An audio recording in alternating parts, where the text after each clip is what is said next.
Welcome. Today we're reading the chapter Burial of the novel The Blue Castle. Now, sit tight and let's get into it.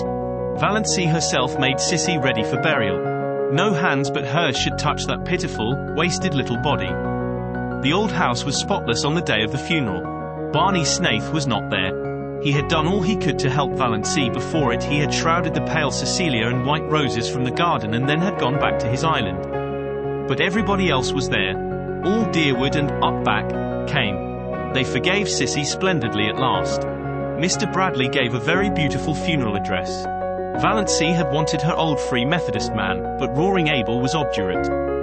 He was a Presbyterian and no one but a Presbyterian minister should bury his daughter. Mr. Bradley was very tactful. He avoided all dubious points and it was plain to be seen he hoped for the best. 6 reputable citizens of Deerwood bore Cecilia Gay to her grave in decorous Deerwood Cemetery. Among them was Uncle Wellington. The Sterlings all came to the funeral, men and women. They had had a family conclave over it. Surely now that Sissy Gay was dead, Valancy would come home. She simply could not stay there with Roaring Abel.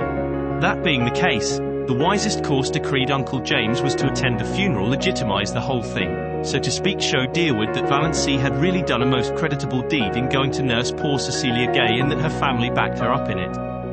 Death, the miracle worker, suddenly made the thing quite respectable. If Valancy would return to home and decency while public opinion was under its influence, all might yet be well. Society was suddenly forgetting all Cecilia's wicked doings and remembering what a pretty, modest little thing she had been, and motherless, motherless. It was the psychological moment, said Uncle James. So the Sterlings went to the funeral. Even Cousin Gladys Neuritis allowed her to come. Cousin Stickles was there, her bonnet dripping all over her face, crying as woefully as if Sissy had been her nearest and dearest. Funerals always brought Cousin Stickles' own sad bereavement back, and Uncle Wellington was a pallbearer. Valancy, pale, subdued-looking, her slanted eyes smudged with purple, in her snuff-brown dress, moving quietly about, finding seats for people, consulting in undertones with minister and undertaker, marshalling the mourners into the parlor, was so decorous and proper and Sterlingish that her family took heart of grace. This could not be the girl who had sat all night in the woods with Barney Snaith, who had gone tearing bareheaded through Deerwood and Port Lawrence.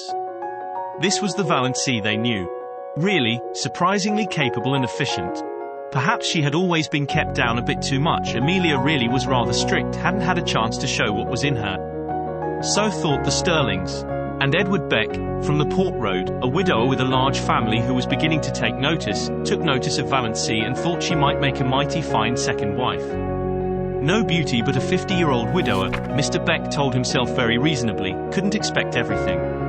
Altogether, it seemed that Valancy's matrimonial chances were never so bright as they were at Cecilia Gay's funeral. What the Sterlings and Edward Beck would have thought had they known the back of Valancy's mind must be left to the imagination.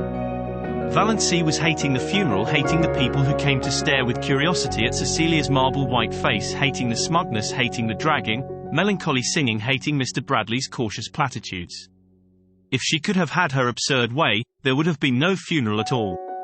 She would have covered Sissy over with flowers, shut her away from prying eyes, and buried her beside her nameless little baby in the grassy burying ground under the pines of the Up Back church, with a bit of kindly prayer from the old Free Methodist minister. She remembered Sissy saying once, "I wish I could be buried deep in the heart of the woods where nobody would ever come to say, 'Sissy Gay is buried here,' and tell over my miserable story."